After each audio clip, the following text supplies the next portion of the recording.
शुरू करेंगे खबरों का सिलसिला, लेकिन सीधा आपको लिए चलते हैं भोपाल कांग्रेस कार्यालय, जहां पर पूर्व मुख्यमंत्री कमलनाथ प्रेस कॉन्फ्रेंस कर रहे हैं। सुनिए। मेरी पत्नी कोरोना से पीड़ित हुई, कल उसकी पुण्यतिथि थी और आपको पता है कोरोना में कैसा माहौल था। हमको कहा गया कि तत्काल इनको इंदौर के किसी बड़े अस्पताल में भर्ती करवाओ, लेकिन कलेक्टर देवास को और प्रशासन को यह आदेश दिया गया था कि दीपक जोशी अगर कोई बात करे तो उसे सुनना नहीं। ये माननीय शिवराज सिंह चौहान के निर्देश थे। उस निर्देश के कारण मेरी पत्नी को एम्बुलेंस नहीं मिली और आज वो मेरा साथ छोड़ के चली। बाद में जिस स्मारक का शिलान्यास कमलनाथ जी को करना था, परिस्थितियां बदली और आज जो शब्द राजनीति में चल रहा है, मुझसे पूछा जा रहा है कि क्या सेटिंग हुई, क्या सौदा हुआ, क्या बदले में लोगे। तब मैंने कहा कमलनाथ जी उद्योगपति जरूर है, लेकिन साथ में वो व्यक्तित्व है जो कहीं न कहीं सराहनीयता से भरा हुआ है। जब मैं उनके पास गया तो उन्होंने कहा कि आप किस मकसद से कांग्रेस में आना चाहते हैं। मैंने बताया सर, मेरे पिता की जो विरासत मुझे मिली है उसको लगातार झकझोरा जा रहा है। आज भ्रष्टाचार, माइनिंग माफिया, शराब माफिया, ठेकेदारों में भी माफिया, रोड में हर चीज में माफियावाद एक तैयार हो गया। और कर्नाटक में तो ये कहा जा रहा है कि 40%, मेरे ख्याल से यहाँ तो 80% जा रहा है। जो स्थिति आज प्रदेश की है उससे मैं ये कहने पे कहीं नहीं। लेकिन मेरे पिताजी का स्मारक नहीं बना तो मैं 3-4 बार वीडी शर्मा जी पास, मुख्यमंत्री जी पास गया। 2 साल से लगातार गुहार लगा रहा हूं। आप अपनी टीम भेज के देख सकते हैं कि वो बना। मैंने कहा कि भोपाल में 2 बार सांसद रहे, 25 साल निवासी रहे, मैं भोपाल का रहा, उनके नाम पे कोई चीज होना चाहिए। आज तक भोपाल में जोशी जी के नाम से कोई चीज नहीं। देवास जिसका सबसे बड़ा जिला अस्पताल जोशी जी के अनशन के कारण बना था, आज उस देवास में भी उनका कोई नाम। और तो और हाटपिपिया जहां उनका जन्म हुआ, वो ITI की बिल्डिंग मेरे मन से तो काल बनी, उसका नाम जोशी जी के नाम करने से उनको गुरेज हो गया, क्योंकि विधायक नाराज हो जाएगा। विधायक नाराज होगा तो एक ईंट खसकेगी और ईंट खसकेगी तो वो भूमि जो उन्होंने छल क्षेत्र और लालच से बनाई थी भरभरा के गिर जाएगी। इसलिए विधायक को खुश करने के लिए उन्होंने पिताजी की नामकरण करने के लिए तैयार। लगातार बात करने के बाद मैंने 20 दिन 25 दिन पहले लगभग वीडी शर्मा जी को बताया, हितानंद जी वही बैठे कि ये सब काम होना चाहिए। तो उन्होंने कहा कि मैं बात करूंगा। आज मुख्यमंत्री जी के साथ मेरी मुलाकात। 4 दिन बाद वो स्वयं मिले, मैंने बात नहीं की, वो स्वयं मिले और उन्होंने कहा कि हमारी मुख्यमंत्री से बात हो गई, बहुत जल्दी काम हो जाएगा। मैंने लगभग 2 हफ्ते इंतजार किया। जब वो काम की शुरुआत नहीं हुई तब मैंने कांग्रेस से संपर्क करने का प्रयत्न किया। तो सहजता से आज कांग्रेस के बहुत से व्यक्ति, बहुत से उस समय के छात्र नेता मेरे मित्र है, अभी सहयोगी, क्योंकि दोस्त से बड़ा कोई नहीं होता। मैं जानता हूँ दुनिया के सारे रिश्ते भगवान बनाता है, लेकिन दोस्ती का रिश्ता हम बनाते हैं। वो भले कांग्रेसी हो चाहे बीजेपी का, लेकिन दोस्ती के लिए। और उन दोस्तों ने मुझे सलाह दी भैया ये काम नहीं हो रहा तो आपको कुछ न कुछ करना है। एक बार मैं 74 बंगले से गुजर रहा था। सम्मानीय नंद कुमार सिंह चौहान मेरे गुरु हैं, तो मेरे पिताजी ने मुझे राजनीति नहीं सिखाई, नंदू भैया ने मुझे राजनीति सिखाई। जब 98 से 2003 तक माननीय जोशी जी विधायक नहीं थे, नंदू भैया बागड़ी के सांसद थे, मुझे जिला योजना समिति का उन्होंने सदस्य बनाया और हर जगह मुझे घुमाते थे, कैसे बोलना है, कैसे बात करना है, कैसे वो करना है। उन नंदू भैया के घर की तरफ मैं हमेशा हाथ जोड़ता था। देखा कि नंदू भैया का भवन ही खंडर हो गया। मैंने कहा क्या हो रहा? बोले साहब माननीय मुख्यमंत्री जी जब 15 महीने मुख्यमंत्री नहीं रहे तो उनको छोटे बंगले में नींद नहीं आई और अपनी आगामी नींद जो उनकी होने वाली, मेरे लगता है उनको भविष्य देर लग रहा। उस भविष्य के आधार पर नंदू भैया का बंगला तोड़ के एक 7-8 करोड़ का बंगला वो तैयार कर। जब मेरे पिताजी का 2.5 साल से स्मारक नहीं बना और CM साहब का 6 महीने में बन जाता है, तो मुझे सोचने के मजबूर कर दिया कि मैं वाकई में उनका लड़का होने के नाते उनके लिए ईमानदारी से प्रयास कर रहा हूं। तब मैं वरिष्ठ नेताओं पहुंचाया, दिग्विजय सिंह जी तक संदेश पहुंचाया कि मैं निश्चित कांग्रेस में आना चाहता हूं, मैं किसी प्रकार का पद नहीं चाहता, न सौदेबाजी करना चाहता। और मैं आज इस मंच से कांग्रेस कमेटी के इस कार्यालय में पहली बैठक में आप सब लोगों को भी बता देना चाहता हूं कि मैं उस परिवार से हूं जिसने कभी किसी के लिए चोरी डाका नहीं डाला। मेरे पिताजी को जब 98 में, आपको याद होगा, उमा भारती जी को टिकट दिया गया था, पिताजी का टिकट काट दिया गया था, जो पत्रकार साथी उस समय की गवाह है। जोशी जी को कहा गया था कि आप खंडवा से चुनाव लड़ लो। जोशी जी ने यह कह के कि नंद कुमार की उम्र क्या है, उसकी सीट क्यों थी, बाद में राजसभा में जरूर गए। आज में मेरे सामने यह कहा गया था कि कन्नौज खातेगांव ईजी सीट है, आप वहां से लड़ो। पिताजी के जब पास में गया तो उन्होंने डांटते हुए मुझे कहा था कि ब्रजमोहन धूत की क्या गलती है, सिटिंग है बोल से ब्रजमोहन धूत, क्यों उसका टिकट काटा? लड़ना है तो इसी जगह से लड़ो जहां से हमारा विधायक नहीं, मुझे हाथ टूट का सीट दी गई थी। और आज भी इस मंच से सम्मानीय कमलनाथ जी, गोविंद सिंह जी, सज्जन भैया, इन सब के सामने मैं अपनी स्थिति स्पष्ट कर दूं कि आगामी चुनाव में मैं कांग्रेस की तरफ से उस सीट पर जहां कांग्रेस का नौजवान कार्यकर्ता, कांग्रेस का कार्यकर्ता 4 साल से 4.5 साल से मेहनत करता, कांग्रेस के झंडे झंडे उठा, उसकी सीट को मैं चोरी करूं, उसकी सीट को मैं डाका डालूं, इसलिए मैं उस सीट पर चुनाव नहीं लड़ूंगा। पिच का खिलाड़ी हूं जिसमें शिवराज जी रहे, और शिवराज जी 0 थे, मैं हीरो हूं। शिवराज जी कुछ नहीं थे उस कॉलेज में, रिकॉर्ड पता कर लो, मैं उस कॉलेज का अध्यक्ष था। अगर शिवराज सिंह चौहान से आप पूछोगे कि शिवराज जी आप जिस कॉलेज में पढ़े उस कॉलेज का प्रेसिडेंट कौन था, तो शिवराज जी को कहना पड़ेगा दीपक जोशी। मैं शिवराज सिंह चौहान की पिच के भाव को जानता हूं, कौन सी गेंद पे इसकी गिलियां बिखरेगी वो मैं अच्छी तरीके से जानता हूं। मुझे कमलनाथ जी मौका दे, मैं बुधनी के मैदान में कांग्रेस के प्रत्याशी के रूप में अगर मुझे इशारा भी कर दे तो मैं 2-4 दिन में वहां से तैयारी शुरू कर दूंगा। और ये विकेट जिसकी तलाश कांग्रेस पार्टी को है वो विकेट पे ला के दूंगा। मैं फिर कहता हूं, मैं पद के लिए नहीं आया, मैं प्रतिष्ठा के लिए नहीं आया, मैं सम्मान के खातिर आया। सम्मान जिन्होंने दिया उनके साथ जुड़ा, क्योंकि 3 महीने में जमीन देने वाला, 2-3 महीने में बात करने वाले, चाहे सज्जन सिंह वर्मा हो, चाहे गोविंद सिंह की हो, चिंता करने वाले मेरे ये दोस्त, भले कांग्रेस में रहो, लेकिन मेरे पास आते थे, कहीं ना कहीं बिखरा हुआ था मैं, लेकिन उसके बाद भी उन्होंने मेरे परिवार को और मुझे सहयोग लगातार दिया। इसलिए मैंने तय किया कि मैं उस सम्मान के लिए उस सम्मानकर्ता के पास जाऊंगा जो पिताजी के सम्मान को बढ़ा पाए। माननीय कमलनाथ जी से एक निवेदन जरूर करना चाहूंगा कि बागली जोशी जी की कर्मभूमि रही है और लंबे समय तक वहां काम किया, और मैं तो कहता हूं बागली एकमात्र ऐसी सीट होगी दुनिया में जिसमें ईमानदारी को, लेकिन उस बागली में भ्रष्टाचार की ऐसी वेतरनी चल रही है कि आप सुन के डर ले जाओगे। 18.5 करोड़ का पेपर में घोटाला दिख रहा नगर पंचायत। 2 साल से हम जिम्मेदारों को कह रहे हैं कि भैया घोटाला हुआ। जिम्मेदारों में से कुछ ने तो अकेले में मुझे यहाँ तक किया, कार्यकर्ताओं ने खा लिया, तो तुम काय को कर रहे हो? क्या पार्टी को दाव पे लगा? फॉर्च्यूनर, इंडिया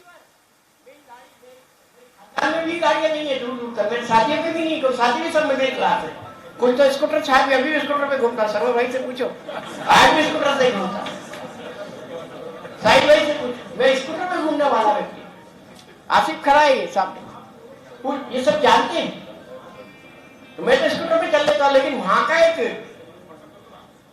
चतुर्थ क्लास आदमी जो सीएमओ के प्रभार में, चतुर्थ क्लास आदमी सीएमओ के प्रभार में आता है, करोड़ों का गोडाउन बना देता है, करोड़ों के मकान बना देता है, इंडिया और फॉर्च्यूनर गिफ्ट कर देता है। गिफ्ट नेताओं को गिफ्ट हुई है, ये बात मैं कहता हूं। ये सिलसिला यही नहीं थमा। माननीय जोशी जी का समर्थक मेरे समर्थक, क्योंकि मैं जोशी जी का पुत्र हूं, उनका उत्तराधिकारी, और सिर्फ इसलिए मेरा साथ देते कि मैं जोशी जी का उत्तराधिकारी। गरीब लोग हैं, किसी प्रकार की कोई उम्मीद उनको हमसे नहीं है। 4-4 पुड़िया 3-3 पुड़िया, उनके मकान तोड़े गए, बागली के उदयनगर में जहाँ जोशी जी 60 साल से जिस गद्दी पे बैठे थे उस गद्दी को ध्वस्त कर दिया कि जोशी जी यहाँ बैठते थे, जोशी जी का नामो निशान मिटा। काटा मोड़ में जोशी जी जहाँ बैठते थे उस काटा मोड़ की गद्दी को समाप्त किया। और तो और 5 दिन पहले 6 दिन पहले जनसंघ जमाने का हमारा परिवार कैलोक विधानसभा में जहाँ पे कांग्रेस के विधायक निवास करते हैं उस गांव में, चूंकि उनकी और उस परिवार की अनबन इसलिए हुई थी कि विधायक जी के दादाजी का मर्डर हुआ। मर्डर क्यों हुआ तो उनसे पूछ लेना कि उनके दादाजी का मर्डर क्यों हुआ, वो खुद बता देंगे मेरे दादाजी का मर्डर इसलिए हुआ। उनके दादाजी का मर्डर हुआ और आपको पता गांव में स्वाभाविक है कि जब मर्डर होता है तो दो तड़ हो जाते हैं। वो कांग्रेस में थे और हमारे लोग जनसंघ में या बीजेपी में। आज उस जमाने के परिवार की घूमती सिर्फ प्रेस्टीज बना के जेसीबी भेजी गई और जेसीबी के साथ उसको उड़ाने का आदेश हुआ। मैं पहुंचा, माननीय सज्जन भैया से बातचीत हुई, उन्होंने कहा देखो भैया आप हम थोड़े थोड़े अलग अलग हैं, इसलिए आज इस मामले को तो आपको निपटाना पड़ेगा, हम पीछे से आपके साथ। तो मैंने कहा कहीं ऐसा नहीं हो जाए भैया अभिमन्यु घर के। तो उन्होंने कहा था ये नया महाभारत है और इस महाभारत में आप चिंता मत करो। और मैं जेसीबी पे बैठ गया था, आपको पता था 6 घंटे जेसीबी पे बैठा रहा। उस कार्यकर्ता की ड्यूटी मैंने तो नहीं चुकी। बहुत सी ऐसी बातें जो लंबे समय पे मैं आपको बताऊं, लेकिन आज जो सरकार चल रही है वो बीजेपी या जनसंघ के विचारधारा में नहीं चल। प्रधानमंत्री जी कहते ना खाऊंगा ना खाने दूंगा। लगता है इन गुंगे बहनों ने, क्योंकि मैं 6 बार आकाश बार अपने पिता के लिए गया, इन गुंगों बहनों ने सुन लिया खाओ और खाने दो। शायद ये नारा इनका रहा है और उसी के कारण आज भ्रष्टाचार का पर्याय बन गया है हमारा प्रदेश, अत्याचार का पर्याय बन गया। लोगों की जमीन छीनी जा रही, किसी की जमीन किसके नाम की जा रही। डंपरों से रोज कन्नौज खाते गांव में पप्पू भैया खड़े, 2-4 लोग मर जाते हैं, इतने डंपर चल रहे हैं। डंपर के अलावा कोई चीज नहीं दिखती। मां नर्मदा के भक्त हो, नर्मदा को खोखला कर रहे। मुझे लगता है, और आज सुबह किसी पत्रकार साथी ने कहा कि शिवराज जी से जब पूछा गया तो उन्होंने कहा दीपक मेरा छोटा भाई है। मैंने कहा मैं उनको भाई नहीं मानता, क्योंकि भाई की विचारधारा का होता है। स्वच्छता और शुचिता का वो उदाहरण दे, क्योंकि मैंने अभी सुना कि मुख्यमंत्रियों की जो वो आई संपत्ति, तो ममता बनर्जी 15 लाख रुपए थी, तो बाकी सब करोड़पति थे। मैंने शिवराज जी की तरफ देखा, मैंने कहा इनके क्या हाल है। जिनके कपड़े भी हम लाते थे, जूते चप्पल भी लाते थे, खाना तो रोज ही कहीं खिलाते थे। और शिवराज जी को संपत्ति 9.5 करोड़। तो मैंने कहा हमारे पिताजी तो हमको कुछ नहीं देंगे। 3 कमरे का MIG सदन भी आया 4 3 कमरे का MIG दे के गए। आज भी वो MIG के अलावा उन्होंने मुझे या मेरे परिवार को कुछ नहीं दिया। 20 बीघा जमीन दो भाइयों के बीच 10-10 बीघा बांट दी। 1 इंच उन्होंने बढ़ा के नहीं दी। आज मैं भी 3 बार का विधायक रहा, लेकिन पिताजी की परिपाटी होने के कारण मेरी भी उसमें कहीं नहीं पहुंची। लेकिन ये दादा हमारे 2.5 करोड़ पे पहुंच गए। कहीं न कहीं गड़बड़ियां हैं और इस बात को स्वीकारते हुए हम सब लोग ने तय किया। आज मैं प्रत्येक स्वरूप माननीय कमलनाथ जी के समक्ष उपस्थित हुआ। हमारे आदिवासी साथी को चेक हो गए, वो बहुत जल्दी पहुंचेंगे। लेकिन आज हम सब लोग आहत होकर और उस सम्मान के लिए जिस सम्मान को हमारे नेता कमलनाथ जी ने दिया था का आभार प्रदर्शन के साथ आज मैं उनसे जुड़ रहा हूं, उनकी विचारधारा से जुड़ रहा हूं और पूरा प्रयत्न करूंगा कि उनके एक सैनिक के रूप में काम करते हुए मैं कांग्रेस पार्टी की सेवा कर पाऊं। ये गांधी नेहरू की पार्टी है, इस पार्टी को आगे बढ़ाने का प्रयत्न करूं। बहुत बहुत धन्यवाद। जय हिंद। सभी उपस्थित पत्रकार बंधु, आपने अभी दीपक जोशी जी के दिल और उनके हृदय की बात सुनी। मैं ये उम्मीद करता हूं कि आप में वो हिम्मत हो कि आप इनकी पूरी बात दिखाएं।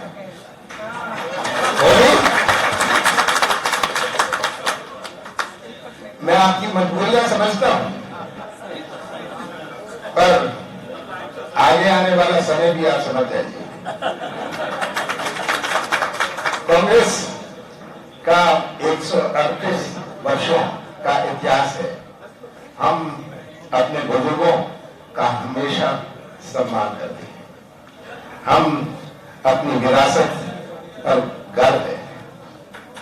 आज एक संस्कारवान परिवार का वारिस अपनी विरासत के साथ यह विरासत को मध्य प्रदेश के राजनीतिक संत, मैं खास करके कह रहा हूं राजनीतिक संत कैलाश जोशी जी की विरासत है, वो हमें उनका सम्मान करते हैं। मुझे ज्यादा कुछ कहने की जरूरत नहीं। आपको ताज्जुब होगा सुनकर कि केवल 3 दिन पहले मैंने दीपक जोशी जी से फोन पर बात करी। उसके पहले मैंने उनसे फोन पर कोई बात कांग्रेस में प्रवेश करने की नहीं थी, ना इन्होंने कही ना मैंने कही। ये बात सच है। दीपक जोशी जी के लिए नहीं, जब स्मारक की बात आई, कैलाश जोशी जी एक राजनीतिक व्यक्ति नहीं थे, एक सामाजिक सेवक थे, समाज सेवक थे। मेरे साथ संसद में रहे, 10 साल मेरे साथ संसद में रहे। मैं उनके साथ बैठ के चाय कॉफी सेंट्रल हॉल में पीता था और मुझे ताज्जुब होता था कि ऐसे व्यक्ति, राजनीतिक व्यक्ति, ये राजनीति में कैसे है? इनकी जो समाज सेवा की भावनाएं थी, उसने मुझे प्रेरित किया। बहुत दफे हम बैठते थे सेंट्रल हॉल में। तो जब कैलाश जोशी जी के स्मारक की बात आई, ये दीपक जोशी जी के लिए मैंने कुछ नहीं किया। मैंने कैलाश जोशी जी जो एक समाज सेवक थे, मैंने जो कदम उठाए उनकी यादगार करना है। मैं चाहता हूं कि ऐसे राजनीतिक व्यक्ति किसी पार्टी में भी हो, किसी पार्टी में भी हो, जो सामाजिक मूल्यों के रक्षक है, जो एक ऐसे ईमानदार व्यक्ति है। आज के दिन तो आप जानते हैं राजनीति में ईमानदार रहना भी बहुत मुश्किल हो गया है, पर एक ऐसे व्यक्ति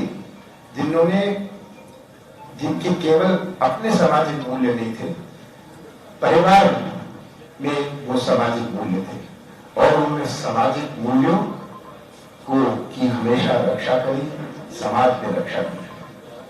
तो कैलाश जोशी जी जैसे जो राजनीतिक व्यक्ति किसी भी दल के हों, आज हमें उनका सम्मान करना चाहिए। बड़े दुख की बात है कि आज ये सोच नहीं है। आज हमारी राजनीति कहां घसीटी जा रही है, ये आज हमें चिंता का विषय है कि राजनीति अपनी जगह है, सामाजिक मूल्य अपनी जगह है। हम इन नौजवानों को क्या पाठ पढ़ा रहे हैं, क्या समझा रहे हैं कि सामाजिक मूल्यों की कोई कदर नहीं। अपना देश बसा हुआ है सामाजिक मूल्यों। ऐसा कोई देश नहीं है विश्व में जिसके इतने सामाजिक मूल्य हो। देख लीजिए कहीं भी आसपास, देख लीजिए विदेश की तरफ कोई देश देख लीजिए, कोई सामाजिक मूल्य जो भारत के है वो नहीं। तो आज का दिन कांग्रेस के लिए ऐतिहासिक नहीं है, पर राजनीति के लिए ऐतिहासिक है। राजनीति के लिए ऐतिहासिक है कि एक व्यक्ति जिसके परिवार ने अपना पूरा जीवन एक पार्टी, एक संस्था को समर्पित किया, उन्होंने आज ये कांग्रेस का साथ नहीं दे रहे, ये सच्चाई का साथ दे रहे, ये सच्चाई का साथ दे रहे। और ऐसे सच्चाई का साथ देने वाले हमारे प्रदेश में और भी लोग जुड़े, मैं उन्हें आमंत्रित करता हूं कि सच्चाई का साथ देने वाले लोग जुड़े। हम कैसा प्रदेश आगे आने वाली पीढ़ियों को सौंपना चाहते हैं। आज हम सब रक्षक हैं उस आगे आने वाली पीढ़ियों के। और वो आगे आने वाली पीढ़ी, हमारे नौजवान कैसा प्रदेश चाहते हैं, हम आगे आने वाली पीढ़ियों को कैसा प्रदेश सौंपना चाहते हैं जो सामाजिक मूल्यहीन हो। ये भारत है, ये हमें समझना है। और आज जो मैंने कहा कि ये कांग्रेस के लिए ऐतिहासिक दिन नहीं है, ये राजनीति मूल्यों के लिए, सामाजिक मूल्यों के लिए ऐतिहासिक दिन है। मैं स्वागत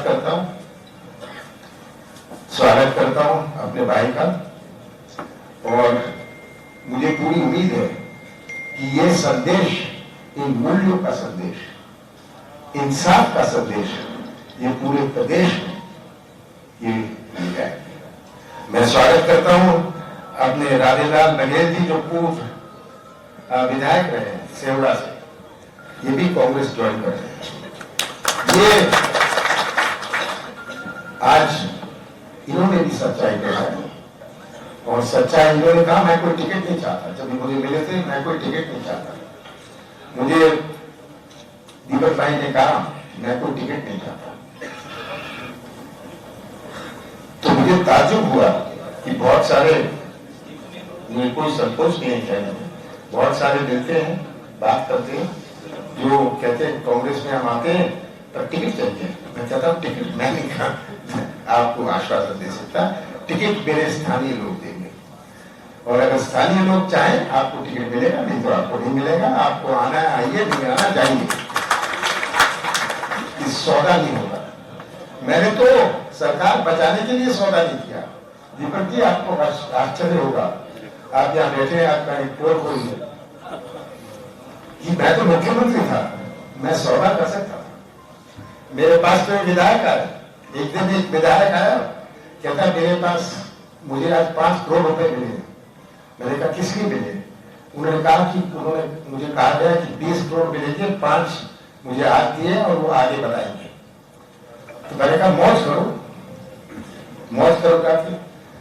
तब मैंने मन में सोचा शायद ये हवाबाजी कर रहा है। मैंने पूछा पैसे संभाल के रखा, कहाँ रखे तुमने?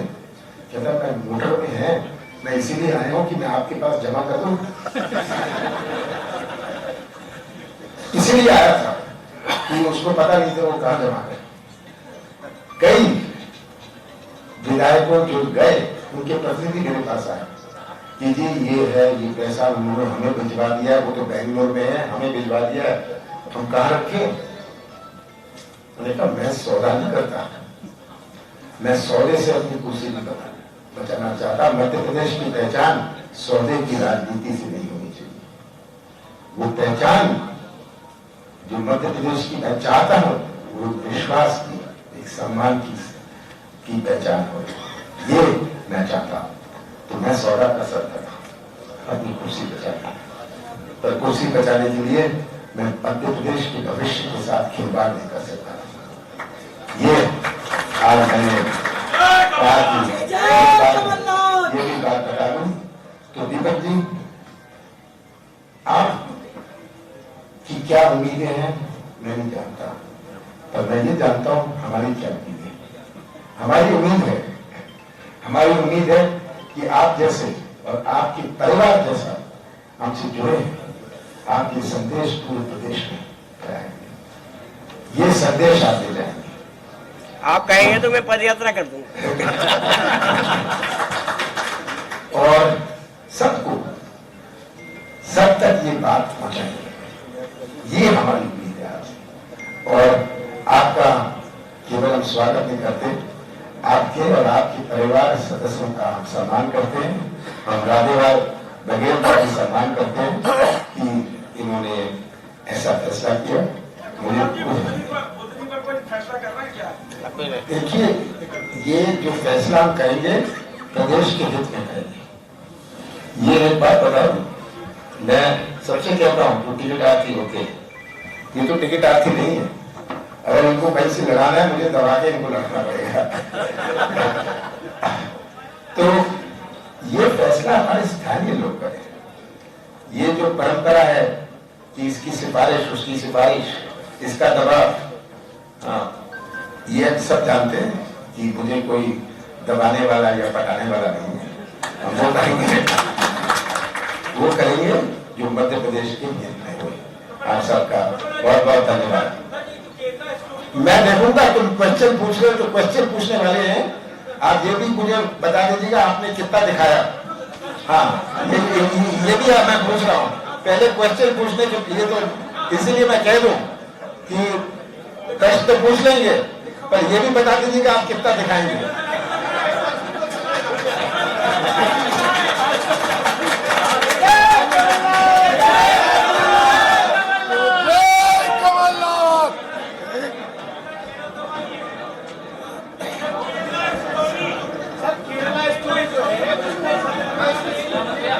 ये आज ये सब बात नहीं करती, आज हम राजनीतिक बात नहीं कर रहे।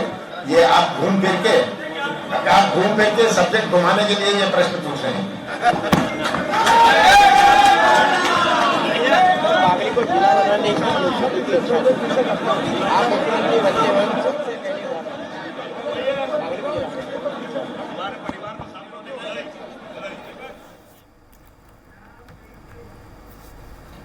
तो ये सीधी तस्वीरें आपको कांग्रेस कार्यालय से बता रहे थे, जहां पर दीपक जोशी कांग्रेस कार्यालय पहुंचे और कांग्रेस का दामन थाम लिया है।